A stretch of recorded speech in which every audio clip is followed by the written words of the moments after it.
Good morning. Happy Friday. I'm back. Taylor Alum with What is Your Why? I am so excited to be here today. Um, this was not intended to be a weekly thing or even a bi-weekly thing. I have no planned schedule for these things, but as life happens and things come up, I just like to share. So, yeah, it's been a pretty great week. Weather here in Nebraska is pretty awesome. I'm in a pretty good mood, which is pretty great because today is the what is a 3-year anniversary of my coming out, as you will, with PTSD. Just kind of going live and sharing where I was at 3 years ago, which was not in a good place at all. And just after the work I'd been doing with Guitars for Vets and stuff, I had just publicly made a commitment to my healing process. And so here we are 3 years later, and feeling pretty happy about sharing this today because I've learned a lot. And I hope that you will listen in, as today I have a special guest with me, my daughter. And today we're going to actually also explore what the past 3 years have been like for her. So if you know us, then you're kind of already ahead of the game. And if you're new to this whole page, then you probably have a little bit to learn about our backgrounds. But I'm happy to be sharing this today. So I'm ready to get started, but let's do our intro.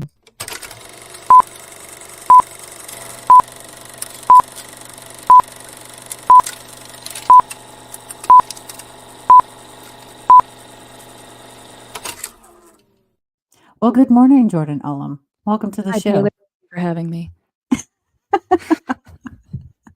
Hey, can I call you Taylor? Okay, yes, just don't call me Tyler. Tyler. Tyler.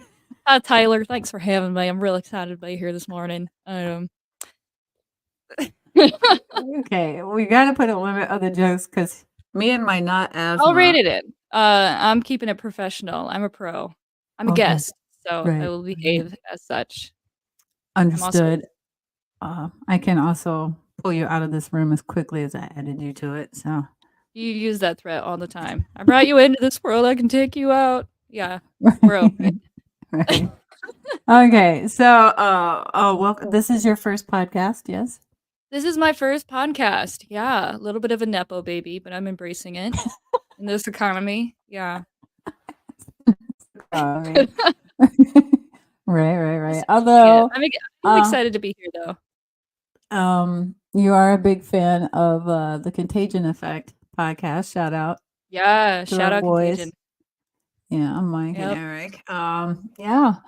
So, actually, it was you that who does everything for me, let's be honest, but Everything. who did the graphics for this What is Your Why and stuff, because you are a graphic designer and stuff. And so for people who don't know you, actually, let's go ahead and just let you speak, give a little bit of intro about who you are, tell us about how you grew up and blah blah blah. Yeah, absolutely. For those of you that don't know, like Taylor said, I'm her daughter. Have been for 26 years.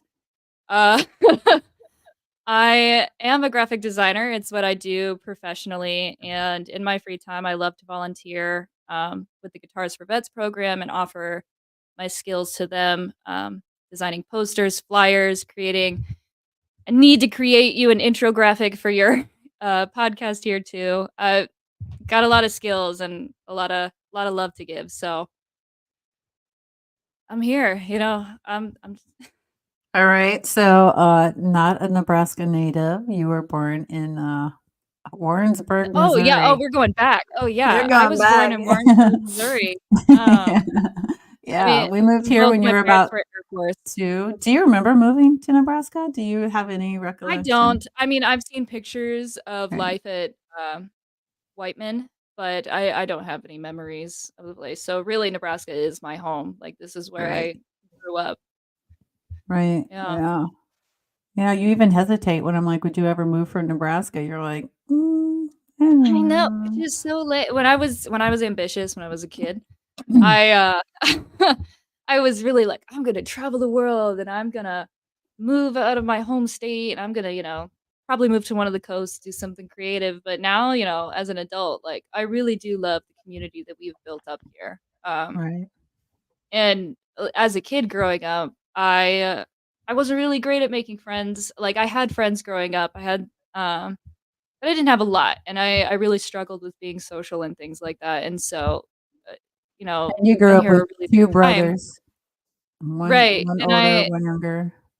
yeah, and now as an adult though, and I mean, especially doing the work that I do with you, I've had the opportunity to meet a lot of incredible people, and I just feel so much more connected here than I really ever thought I would Right. be.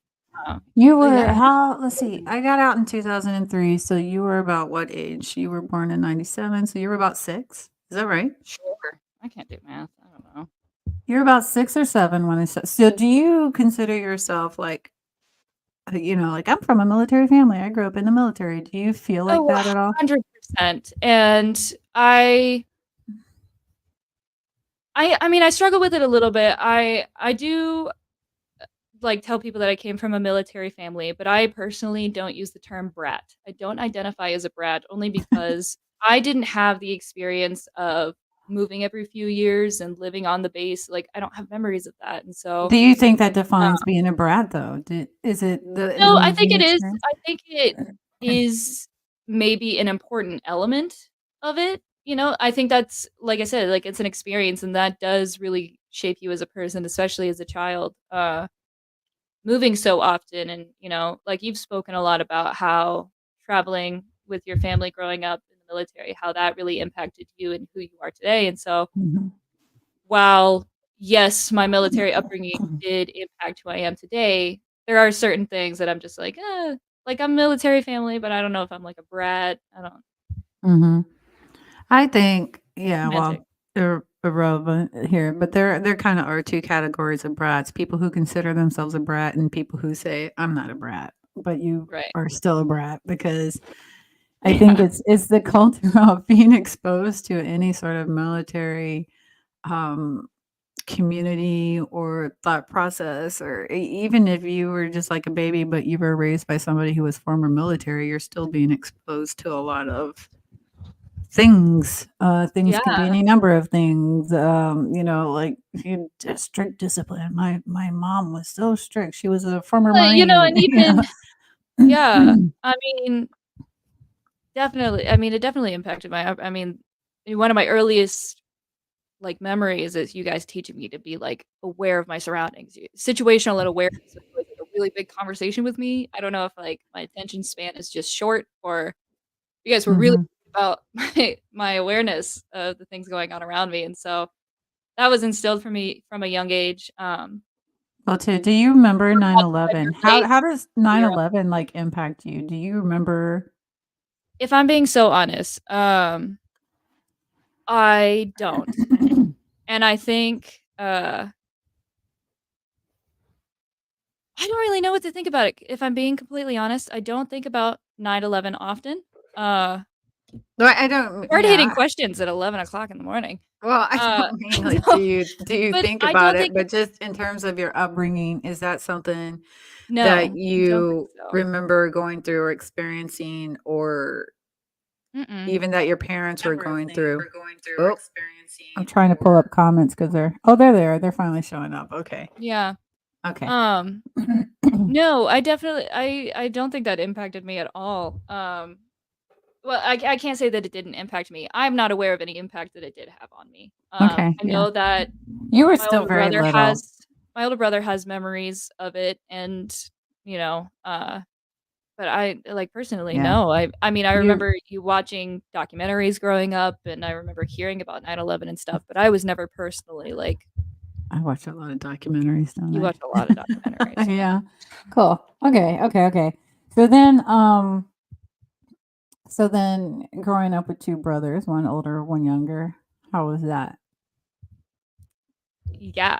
It was I mean, if you have siblings, like, I don't feel like I have to say it.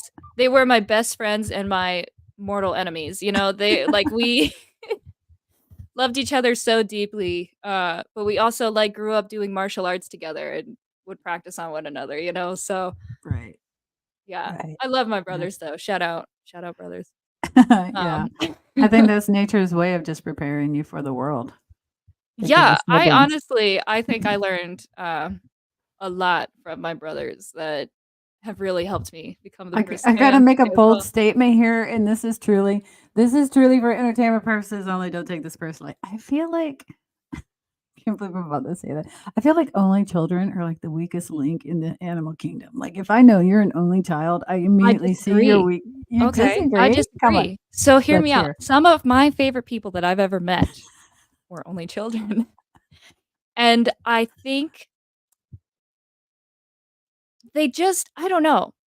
They've not been beaten down at an early age. I think that's what it is. Like, they didn't have siblings to, like, keep them in line or keep them in their place. So they got to grow and flourish, and I find there's, like, a certain whimsy to an only child that I really "Dude, relax. You're gonna have an asthma attack on air, and it's gonna Oh be my okay." god. I mean, you make valid points. You make Yeah, valid I points. think they just have But a do they certain have whimsy to fight? them. I Do they really have enjoy only children. I do they think, have grit? Do they have fight in them? I think some do. It really depends on, I mean, it depends on the parents. You get into nature versus nurture. It's the parents for sure. So let's let's Um, let's let's extend on that thought there because you're a middle child, but you're also the only girl, mhm. the first girl, the only girl, whatever. Do Yeah, you have you ever felt sort of similar to like an only child experience? absolutely not. No, I never had a moment alone as a kid. I really like, just constantly, doing things together and getting into shenanigans and, um no, I mean, even as the only girl, growing up, like, it didn't feel isolating at all, because, like, my brother I mean, I was just one of the kids, we would always play together, it was never, "You can't do that, you're a girl." It was like, Mhm. "If you can't keep up, you're out," like, gender aside, like, you gotta keep up, You were handing it out just as much as you were getting I it. really was, yeah, and I knew I'm admitting to this now so Connor can feel validated. I knew tears worked. I could get things if I cried at the right moment. I was playing my own game. They were playing checkers, I was playing chess. I uh, Oh my no. gosh. I really Well, did. No, I loved growing up with brother. I wouldn't wanna be an only child for anything in the world. Like, I love my brothers so much, and they were such a vital part of everything. yeah, you guys were always a pretty good team. Looking out for each other. We had our family kill circle, so that was, our And thing. that's the thing is, like, my brothers would bully me. They would be so mean to me. I would be mean back, but they would bully me, and, you know, that was just what siblings did, but the second somebody outside the family said something to me, did anything to me, even suggested that they might Oh, bully me, right. my brothers were on them. So before I even knew anything about it. I remember this one time in high school, this kid said some really unsavory things to me, I won't repeat them. And, I just told Connor about it, and the next day in the lunchroom in front of everybody, this kid came up to me and he was like, "I would like to sincerely apologize for what I said to you yesterday. Um, I thought it was funny, but I know now that it wasn't." And I was just like, "Thank you." And come to find out, he shared a class with Connor, and Connor cornered him and was like, "Hey, man." He was like, "I heard you said something." So, I've always had them looking out for me. They've like I said, best friends, mortal enemies, like, that is Yeah. just having siblings. Yeah. Yeah. I was an older sibling, so I can't relate to any of you, like, middle child and younger siblings. Yeah, In yeah. fact, that used to be one of my parenting things, like, "Hey, he's the oldest." I mean, speaking as the oldest, That was your what are you you gonna were just do? like speaking as an older sibling, I'm like, "I need you to speak as a parent, not as an older sibling." Right? Yeah, it's like, I know that you're both older sibling, you have the same brain. Yeah, no, You're that like, was "Mom, as soon as you left, Cutter started playing games and told me to do chores." I was like, "Yeah, he yeah, would. that's what older siblings do." Yeah. You would, hand us a chore list, and then he'd, pass it to me the second you left, and he's like, "I'm gonna go play games." There's a hierarchy there. That's what I'm saying. You know what? And as an adult, I can respect it. I understand. He had the power and he used it. It's fine. I Can't get hate it. the I player, probably hate the would have done the game. same thing. Yeah, I would have done the same thing if I was the older sibling. Cool, cool, cool, I get cool. it. And then I don't know, okay, so that's cool. That's life. We're doing life. Your senior year, we start going through some stuff in all kinds of facets of life. We start going through a lot of stuff. I The mean, that traumatic arguably door that just was starts like opening up. end of junior year into senior year. Yeah. Yeah, 2015. That was a rough that's year for throwback. all of us. I mean, Yeah. I know you've spoken about it a little bit on just, Well, about for family me, my and stuff like my that. trauma, my period of trauma started in 2014 with my sister dying. So Yeah. 2015, from January 8th, 2014, when Tammy died, boom, I was slipped into a place that now looking back, I realize, oh, I was being triggered. This was PTSD stuff. This was like survivor's guilt that I was dealing with. This was heavy grief with death. The fact that she had been battling an illness and Mm. I couldn't save her from that illness and what we went through with that. I remember the last conversation I had with her for whatever reason. I had put an earpiece in your ear, and Yeah, when I was she there when for she that call. when she hung up, I looked at you and I said, "I think that's the last time I'm gonna talk to my Mhm. sister." I So, remember I that. was not prepared, even though we talked about her dying a lot, I was not prepared for her death. I was not prepared for the grief and, more importantly, the survivor's guilt, and looking back, I wish I would have sought therapy right then and there, but I didn't because I was still a mom, I was still a wife, I was still having to take care of so many people that I didn't even consider I needed to take care of myself. Right. So, yeah, so let's fast forward. This Well, 2015 is that when you're starting your senior year, into junior, into senior? so yeah, I have something else I'll come back to in a minute, but yes, the end of 2015 was the start of my senior year of high school. It was gonna be great. It was gonna be awesome senior year, and uh, like a couple weeks before I started the school year, I got really sick, and I had been sick for a while, and I finally got checked out, and I got diagnosed with Crohn's disease.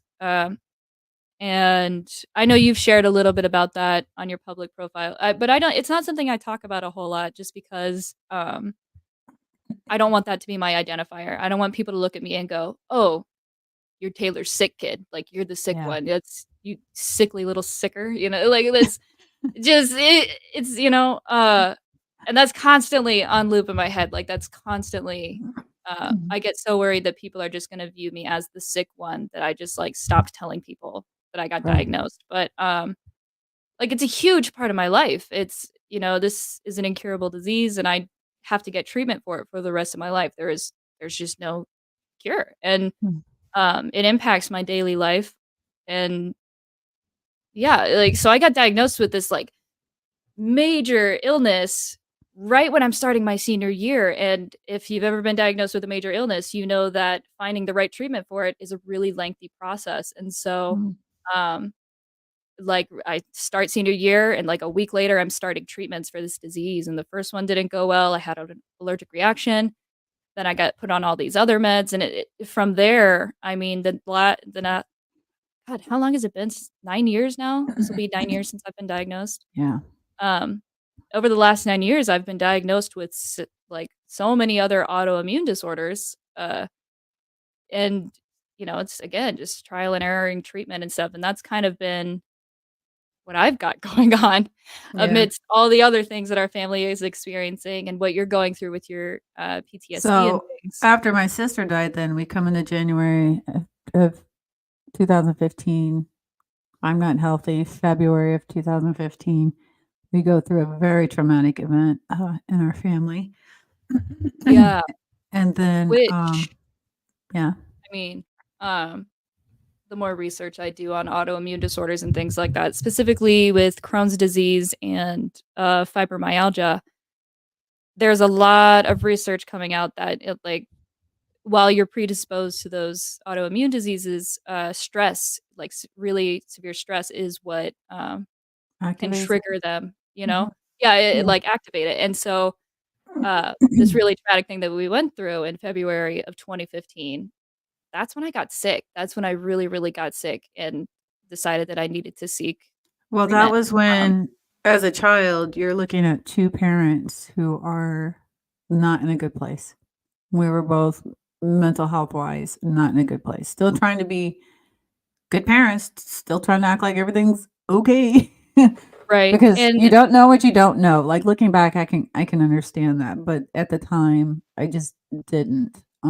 well, and that I mean, so you asked me earlier, how has being the only daughter and the eldest daughter shaped me? And I was like, I misspoke. It really did impact me actually because as the eldest daughter, as the middle child, I was the mediator growing up. Mm, And I don't feel like anybody like forced me into that role, but it just kind of happened naturally that I wanted to keep the peace.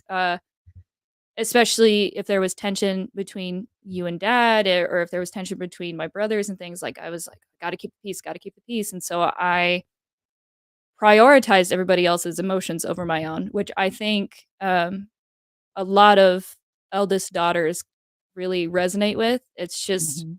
like my emotions don't matter. And so at this time, yeah, 2015, everything is blowing up. I'm getting diagnosed.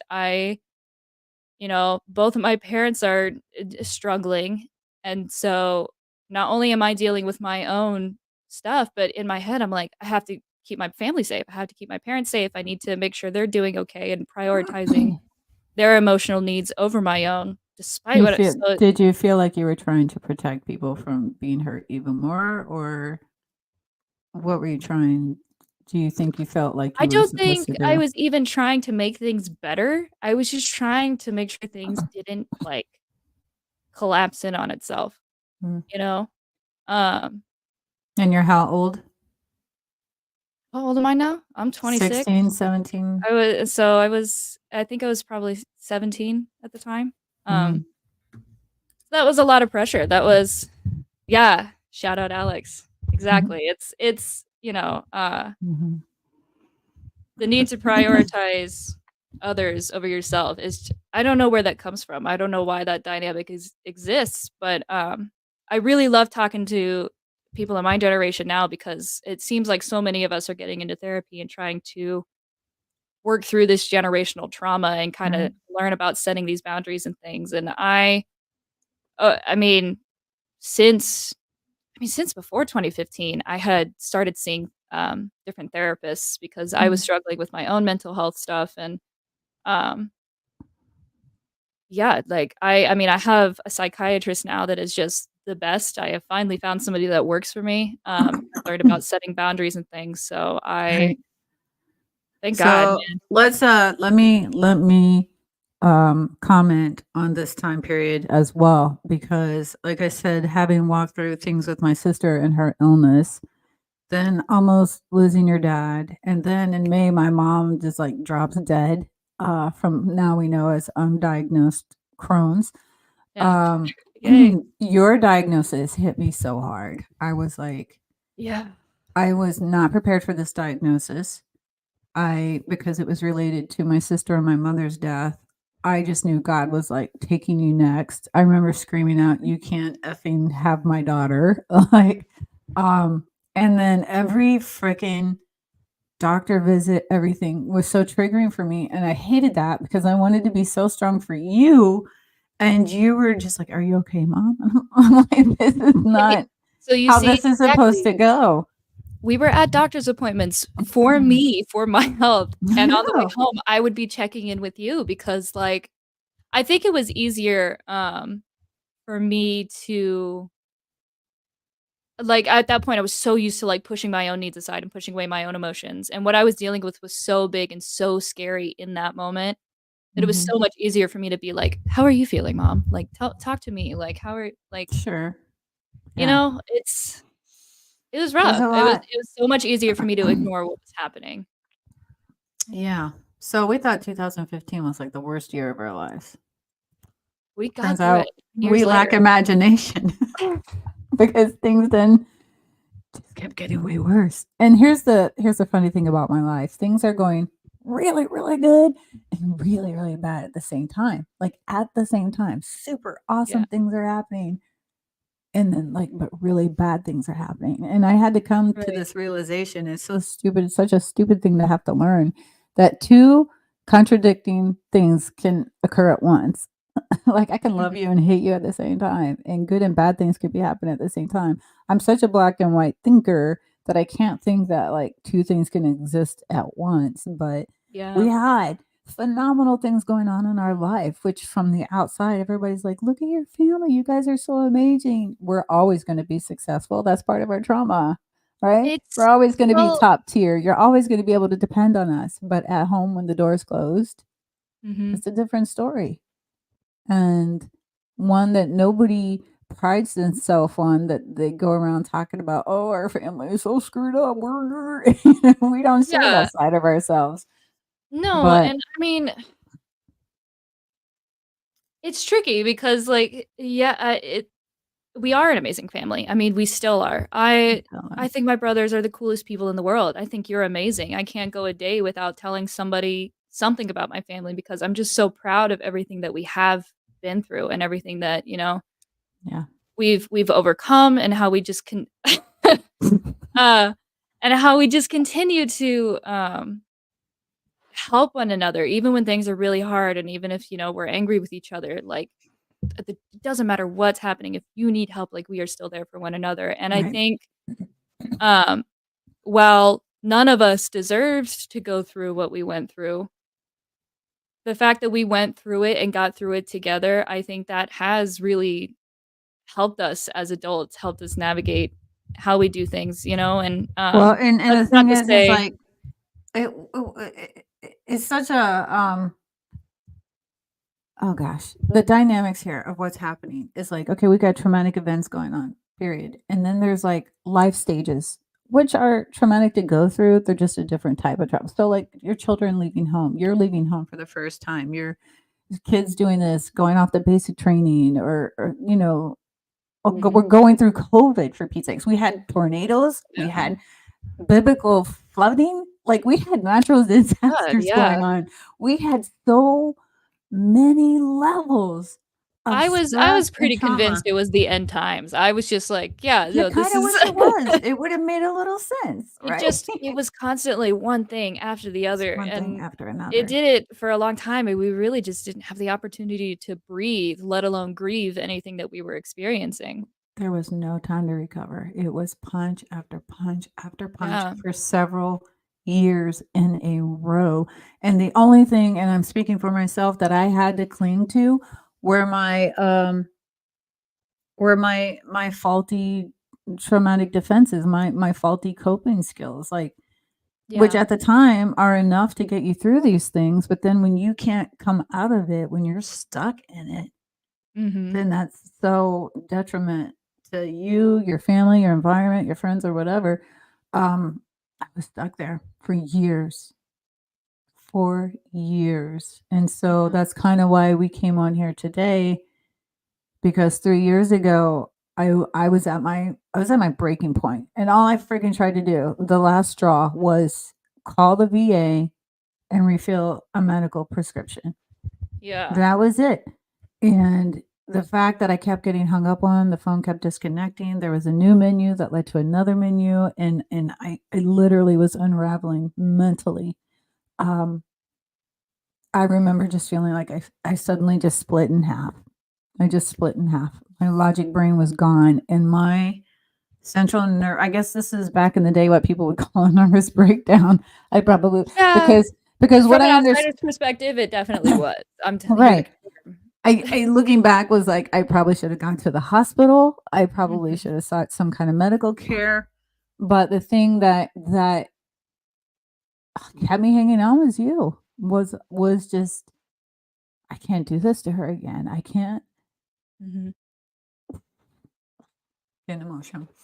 Yeah. Well, no, it was rough, and I mean, since you asked me to join you and talk about all this stuff today, I over the last week, I've been kind of sharing stories with you that I haven't shared with you before, just to make sure, like, are you comfortable with me talking about this? So No. let me just share this little clip here, because I did go on and do a live because I wanted to educate people on what PTSD look like. And there's a comment here that I felt was pretty important. Let's see if I can get it to play.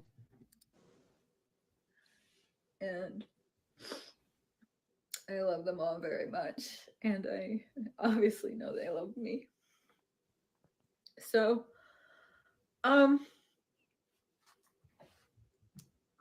this is a hidden illness, you know. I'd be diminishing, like I said, all the work I've done over the years with Guitars for Vets if I didn't just bring this to light, and I'm never going to heal if I feel like I can keep doing this on my own, because I can't.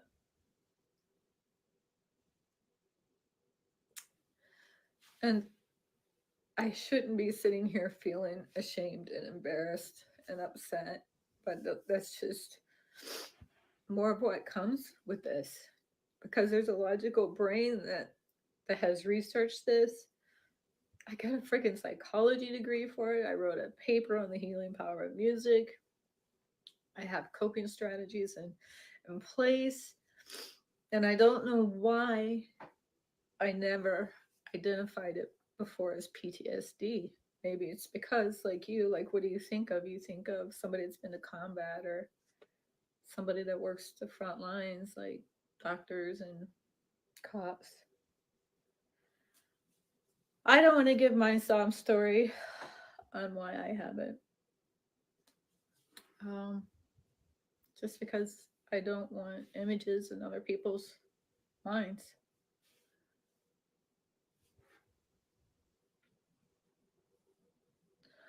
I worry about how it's impacted my kids. They've always been very supportive of me. My husband has supported me the best he could. Yeah, we don't need to watch any more of that.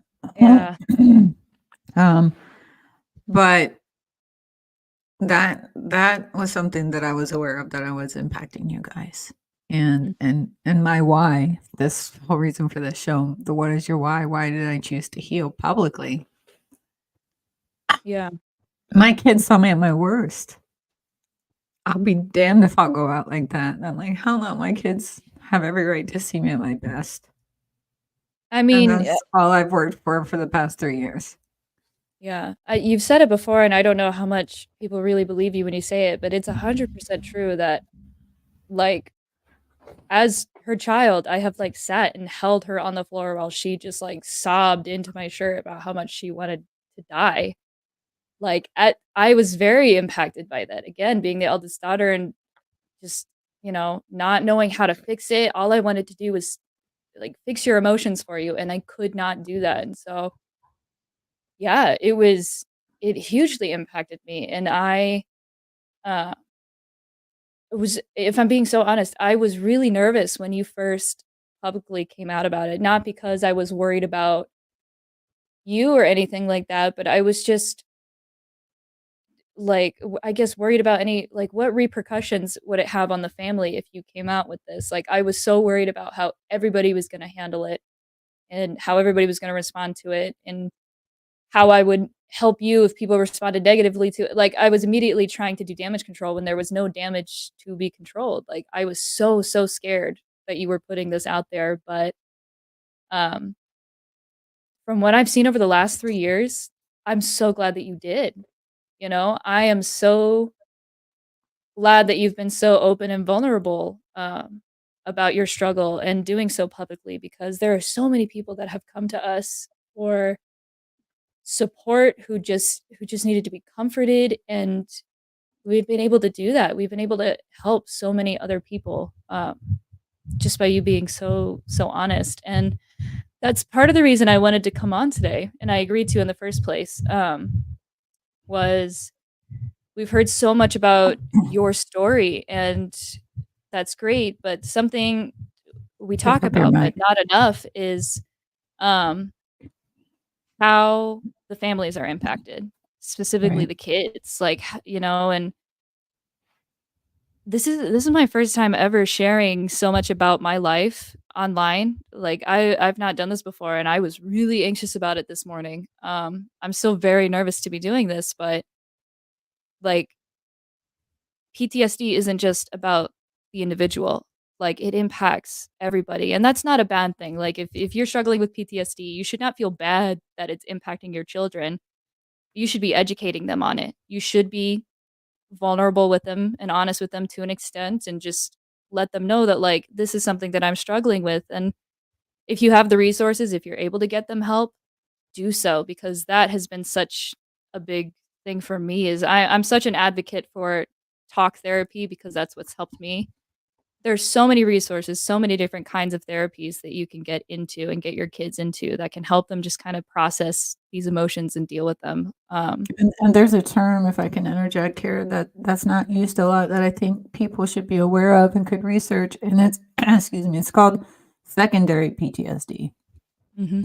And, first responder families, just anybody that's living, with a chronic illness even, like, if you've experienced trauma, please don't, A, compare it to other people's trauma and be like, "Well, it's not as bad." You've been through Yeah. trauma, and that trauma sits with everybody in your family. And so one person can't heal and think they're going to be okay. The whole environment has to heal. Everybody has to do their part with healing, because the environment is what matters. So I knew I'm responsible for screwing my kids up. So I better be responsible for leading the way on how to heal this. Mhm. Um, because I went to each of you and said, "I can't say I'm sorry. Like, I can't, that doesn't fix it. I am deeply, regretful that I've put wounds in your heart that you have to carry, but understand you have to choose to heal them or let them fester. Like, they're there. We can't ignore it. But what you Mhm. do with that is now your responsibility. Like, gets transferred to other people. That's why Yeah. when people take their lives, they didn't solve their problem, they passed it on. So the only way to handle this is a whole family approach, I feel, and I think you and I agree on that statement. Everybody has to do their part with the healing and just having really authentic Yeah. conversations. Absolutely. And I think that's something, we get complimented a lot actually on the nature of our relationship, and, we do have fun. We are a dynamic duo, especially when we go out and we're working the fundraisers. I love doing that with you because, you know, you're such an I tell you this, I don't know how much you believe it, but you are such an inspiration to me.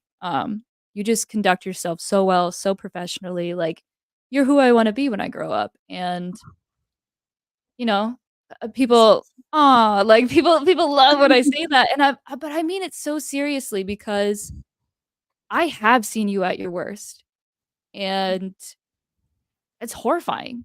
It's still hard for me to talk about, to think about, to process, but I've seen you put in so much work over the years, um, not just to better yourself, but to make our family stronger, to better, to like you just said, like, to show me and my brothers that it's okay to ask for help. It's okay to, um, need people. So it's been a roller coaster, but, I've really I'm glad with where we're at today. As much as we still struggle and as much as we're still going through a lot of scary things a lot of the times, but we have each We've other. really been blessed too with so many people who came in and surrounded us and supported us because, Mhm. both of my parents are gone. They died.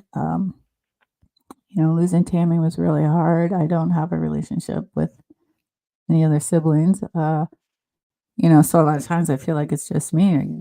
Then your parents get divorced and all of that. Then, we go through Mhm. COVID and the fear of I remember this is when I quit watching the news.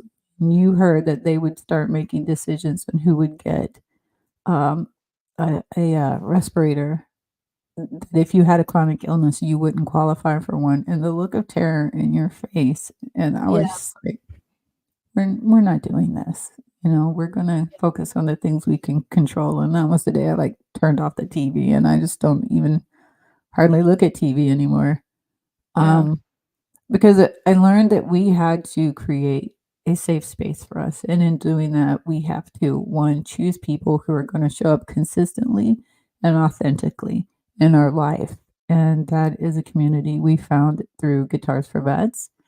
That is Mhm. a community I have found up at the vet center, um, and that is a community that is drawn in close to us that, surprisingly or not, uh, didn't come from church. It Mhm. didn't come from church. All those people who say they'll pray for you and they'll are the first Yeah. people to kinda turn their backs and ignore you when you're in need, and I don't mean for that to be, specifically pointed at anyone. That was just our general blanket experience with the Right. church.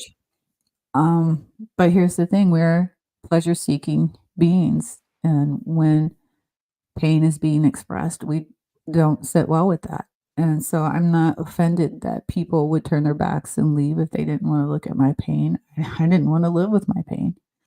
Um, Well, it's something too, I mean, I mean, mental health issues and things like that. I haven't been to church in a while. Uh, so I don't know that this is still the case, but when we were going to church, like, mental health issues were, like, heavily stigmatized. right, Um, there you couldn't talk about it. Like, there were times when I know you mentioned your mental health issues to people and some ideations you were having, and you were asked to step down from your right. position in the church, Like, and it was just, instead of offering help, we were shunned for a lot of things, and, it made it difficult, yeah, but, I mean, I'm not gonna speak on anymore. But you're right that we have found our people. We have found our community, and they have been so receptive and so welcoming, and, um, I mean, God, when you had your shoulder surgery earlier this year, Mm. uh I was really scared because, like, it's just us, like, I thought I was gonna have to be the one taking care assuming it was much worse. Thank God, praise God, it was not as bad as we thought it was. Um, but I was prepared to, like, have to be your sole caretaker, and, that was not the case.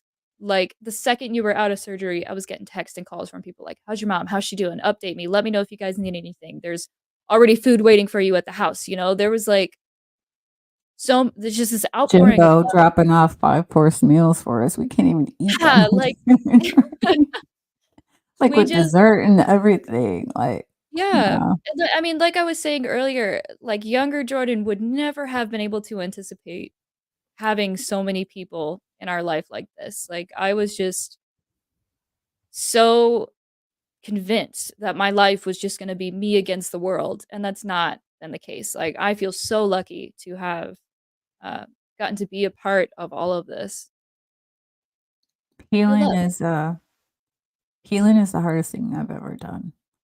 Mhm. Um, Putting it all out publicly, I would be lying if I didn't say every morning that I wake up, I don't wish I could just delete it all and pretend like I didn't put it all out And there. I'm gonna ask you to delete this episode after we finish. I'm But so the thing nervous. is, the number of people who have come to me privately and said that what I speak about is what they're going through, and that it helps them to know they're not alone. And so, right, okay, somebody does need to speak up about this, and I'll be that person because, like I said, more than anything, it's for nobody else but other than my children to see that there is a best part of me, and you guys are worthy of seeing that side of me. Hell, I wanna see that side of me. I wanna Mhm. see what I can be at my best, and, um, I'm learning so much through this process. Number 1, what it's like to have consistent people show up in your life and what love really is, and how to, advocate for myself for my own needs and not diminish that. And to be surrounded by people that the second you guys hear me say anything that diminishes myself, like yesterday, enjoy it, enjoy where you're at. Like that kind of Right. support is huge. Those are the people you want, and that's how you find success. Um, I think that number two is embracing the broken parts of me. Like I'm not ashamed of them. I embrace them and I love myself more because of them. And I tell people that what you see today, understand that it came through the darkest, hardest moments of my life. This success isn't built off things being handed to me. It wasn't just given to me. This came through embracing the the broken parts. So what do I always say? Like there's pain, there's purpose in your pain. There's purpose in your pain. Like that's where you're truly gonna find the best, most authentic parts of yourself. Pain serves a purpose, trauma serves a purpose. Because without it, we would have no survival instincts Mhm. at all. So we have to go through trials. It develops us. Um, they're meant to be. I say your first experience in the world, some people don't realize this, is trauma. Just being born. How traumatic is that? Not just for the mother, but for the baby too. Like your first experience into the world is traumatic. It's a shock. And so we can't fear trauma. Do you know what I Mhm. mean? Can't be afraid of bad things happening. They're going to happen. But it is how can I equip myself to handle those things? I'm not Right. gonna lie, daily, I'm like, "I cannot handle one more thing going wrong." I can't.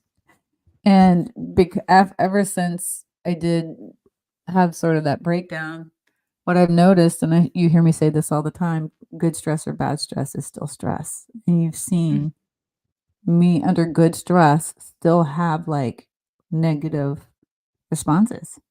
Yeah. Do Well, you and I experience think that? oh, yeah, for Yeah. sure. I think it's just interesting though because, again, just from all the things that I experienced growing up and the position that I was in where I felt the need to take care of your emotions before my own, um, like, I know your triggers better than you do, I Yeah. feel like. I'm just so attuned to how you're feeling all the time, and it's just innate, and I've learned to, like, separate myself from it and be like, "I know that she's feeling this way, but that's how she's feeling, Okay. like, I don't have to Let's fix let's this let's for put a her." pin in this here because I wanna focus on one moment that truly stands out for me. Yeah. You having your therapy separately, me having my therapy separately, we begin to have therapeutic discussions naturally. Like, we understand holding a safe space and Yeah. boundaries, things like that. We have respect for each other in that area. But one day, I remember I had been working on some particularly hard stuff with EMDR, which is a therapy that I do. And I was working on something in the house that was actually looking back, I was like, oh, that's a trigger. A space Mhm. could be a trigger. Um, I was primed. I was under stress, but even though I was like listening to music and I thought I was doing fine, I go OCD. That's one of my symptoms is getting very OCD about how clean the house is. Yeah. And Jordan was working at her desk, and I come out into the living room, and I'm like, "Jordan, this house is such a mess." And I have to start listing it off. "This is a mess. This is a mess. This is a mess. This is a mess." And then I hear myself and I go, "You know, I'm not angry at you. I'm sorry." I'm like, "I'm not angry at you. I'm" and she just turns around, she looks at me and she goes, "So, it's okay, mom. You need to feel safe, and I understand that." And oh my gosh, when you said that, it was the most loving thing, like, it hit me so hard, right? I immediately started sobbing. I You was like, "Oh my immediately broke into tears. I immediately broke into tears. We ordered Culver's for lunch, and we sat down, and we talked about it. Yeah, like, I didn't expect it to hit you that hard, but I do because like, I in that didn't moment. realize I was triggered. I didn't realize I was in a fight or flight mode, and when you gave me a safe space Yeah. to be that way, like, instead of criticizing me or feeling threatened by me or angry at me, you understood that something about my behavior was off and that I needed to feel safe. That was Mhm. huge. That was huge. Yeah, and I mean, that's I mean, it's treat others the way you wanna be treated. That's something that I need from people. I need people to be able to provide that space for me, and so that's something that I also offer to other people. Like, it's not hard for me to accommodate you in that way just because I've put in the work and the time in myself that because in the past, if I had done that, I would've sat down and I wouldn't actually if you'd walked into the room and younger Jordan was there and you started listing off all the things that were dirty in the house, I would have immediately jumped, cleaned the whole house top to bottom, gone to my room and Mhm. cried. 'Cause that's Yeah. how I process that. 'Cause, like, that's And I can remember times where that happened.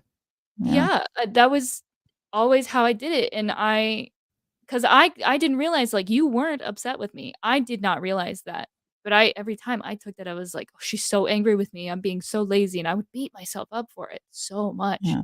Um, and I didn't know, but now that I've had my own therapy and you're doing yours and stuff like that, I'm like, "Oh, like, I never realized, like, the house being dirty is a trigger for her. In order to feel safe, she needs a clean space." And so, I think I was like, "Okay." I was like, What do you need cleaned right now?" I was like, "What can I help you with? We can clean your room, whatever." And, yeah, like, you just needed We didn't help. even clean the house after that. Like, once We that did was it. acknowledged, it didn't Because matter. you were able to work through it, and, Yeah. and so Yeah. that's what you really needed more than a clean house. Fries and a cheeseburger help. Yeah. Yeah, Yeah. So I mean, an hour goes by fast. We got about 10 minutes left here, and I see there's just been just amazing people on here making comments. Mhm. We let's see what Miss Vicky said here. Trials are hard, hard, hard, but today look how much you've grown. For that, I'm giving a holiday. Oh. I'm trying. We're trying. I Thank you. mean, what's the point in going through it all, right? If we can't help other people. And again, that's just my way of healing is to if I'm gonna heal, everybody's coming with me for Pete's sakes. Yeah. Because here's the funny thing about healing that people don't talk about. Number one, when you start to lose your bad coping skills, you basically you have to rebuild yourself. So that's where Taylor comes from, right? Taylor Mhm. came about through various avenues here. But I always tell people Taylor's the healed part of me. And I respond better to Taylor. I have a better outlook with Taylor. Taylor is my birth name, so it's not like I just pulled it out at that. People are like, "I'm Taylor Swift." No, it's my birth Yeah, name. bad timing on the name change. You really But put like I embrace that. I'm embracing that identity more and more. It was part of my healing process, healing a father wound that I didn't know I had. And people were threatened by that because somehow they felt like because I was embracing my identity under my birth father, I was dismissing the love and support I received from my stepfather. And here again, two things can be true at once, right? I can still have love and respect for my stepfather, but still have missed and grieved the father I never knew. Mhm. There's a whole identity lost here that people can't understand if they didn't grow up without that parent. Um, and so that's a whole other conversation. But the thing is, you become so healed that then you start to lose touch with people that aren't healed. You like to start to be like an anomaly where you don't fit in because Right. you're like red flag, red flag. Like let's talk about dating. I can't even date. I can't even date because I'm too healed now, and I've I just given just up. When it's time, it'll be time. I'm in no rush. yeah. No, no, no, no. I can't do any more trauma in my life. Have no more room for stress. We've created such a safe space in our home, Yeah. in our relationship that I do feel like I kind of live on like a spider web. And so anytime somebody enters my web, like I pick up the vibrations and I'm already sensing, am I in danger? Am I in danger? Yeah. Okay. My therapist Well, called me and out yesterday that I have a lot of work yet still to do. But you know what? I've yeah. kind of been branching similar topics with my therapist, recently, so that's funny. But, um, this being the 3-year anniversary of you coming out with your PTSD diagnosis, like, I think it's clear that you've put in a lot of work and you've done some really amazing things with this platform. But there's still a lot of work to do personally, and healing is not a linear process Hmm. for anybody. And so it's just going to take some time. And like, there are things that I've thought that I've healed from, but I still get triggered by, and it's very frustrating, but you live and learn. So let's see here. What is your why? What is your why for being 26 years old and taking mental health so seriously? Like, what is your why? Hmm.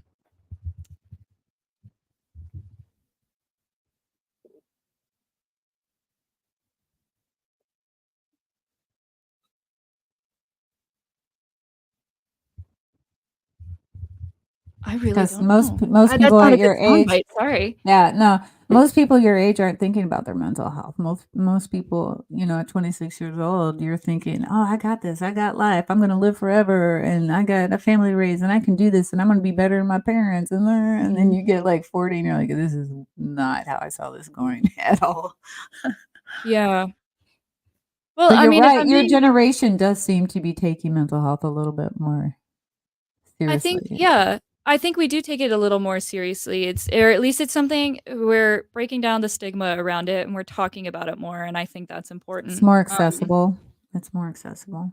Yeah, it's more accessible. It's more acceptable. I think I don't know. I just my whole life has just been mental health crisis after another, it feels like, which sounds like a lot, I know, but not just with me, but with Doesn't the it people in my doesn't make life. it invalid. You're making a very true Yeah, and statement. it's why wouldn't it be important, you know? Well, Like, it's just and like here mental again, you're health, living with and a I chronic think illness. Just living with a exactly, chronic and with, illness. um, just, stress triggers autoimmune disorders, stress also makes them worse, and so I've had to decide, it's, just like choosing to eat right or choosing to exercise, neither of which I do.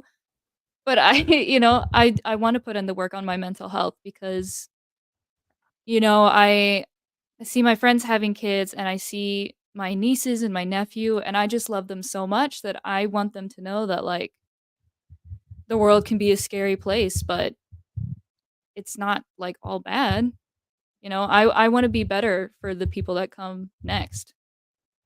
Right. Yeah. I mean, just as we can go down and be the worst version of ourselves, we can also choose to be the best version of ourselves. But for Yeah. some reason, that path seems a lot harder. I don't I know think why. well, and I think that's what my why is I just wanna be the best person that I can be for the people that I love. And if I don't work on myself, then I'm not gonna be able to do that. Mhm. So you want it to be for yourself first, though, right? Not so much for other people, but just for ourselves, even. I mean, it is for myself because, yeah, I'm the one reaping the benefits. I have such an ego, guy. I love myself. I think I'm really great, and I mean that so genuinely and, not in a narcissistic You are way. pretty I'm really great, and proud of the everybody would person agree. So I think you know I'm that really proud of too. the person that I'm becoming, and I can't wait to see all the things that I'm gonna accomplish in my life, and, like, yeah, like, I'm therapy's really helping me, Right. um, but it also makes me really excited that by working on myself, I'm able to be a more reliable friend, uh, for other people who might be struggling a little bit more, you know? It puts Right. me in a better position to help people, and I love to help people, that's all I wanna do. So we only have a couple minutes left here. I like to keep this at about an hour. We could keep talking and talking and talking, but we do have some upcoming guests where we will be elaborating on some of these topics Mhm. soon, and Jordan will be co-hosting with me on these. And so we just want to encourage you that if you're out there and you're struggling, please seek help. Please make sure you seek the right help. You can't just go see any therapist and think that that's gonna work. You have to do a Oh, whole I've vetting had, like, process. 7 therapists, 1 Yeah. psychologist, and now I'm on a psychiatrist. Like, it takes Yeah. a while to find the right It takes person. a while, but stick with it till you find the right person because I couldn't live Mhm. without my therapist now. And I actually she's agreed to come on here and we're going to talk about EMDR and the brain, the Really? neurological side of all of this. But yes, if you're struggling, reach out for help, reach out to somebody you trust. Please call the crisis line. Don't wait till it's too late because there comes a point where you're not in charge anymore and your body just takes over. You lose your ability to have a logical thinking brain. So stress is really hard. Trauma is even harder, and trying to cope with life on top of it is impossible. So we encourage you to seek help, and we're here if you can't find that. Jordan, thank you for your transparency today, for always being so authentic with me and truly having hard conversations, but also being on the healing journey with me and all the work that you're doing with Guitars for Vets and with other veterans and the support that you just pour so much love, hope, and encouragement out to the community, to everybody you meet, and we all feel that. And I can't go anywhere without people going, "We're starting. We're starting." I am a fan favorite, I know, yeah. You really are. I So so thank you for being here today. All right, guys. Well, that's this week's version of What is Your Why? And we had a lot of people viewing today, and I do appreciate that support. And I have read your comments, and I continue to work on my healing every day, and just it's a good time of reflection when this date comes up to remember where I could be should I forget to take care of myself. But I think it's just impossible to forget that now. I'm on a mission for life, and in that, I don't do any of this for attention. I don't do any of this because I'm looking for any spotlight, limelight, or anything else. I truly want everybody to find their path to healing. And I just want to be the one to crack open the hard conversations and get past the stigma. So that's my intent of my platform and what I share on my page. So I encourage you to share this if you know somebody else that's struggling as well. We don't want to lose anybody else at all. But you guys have a great weekend. Enjoy this warm February weather if you're at least in the local area with me. And I hope that I see you out in the community doing lots of fun stuff. And like I always say, I'll see you on the flip side.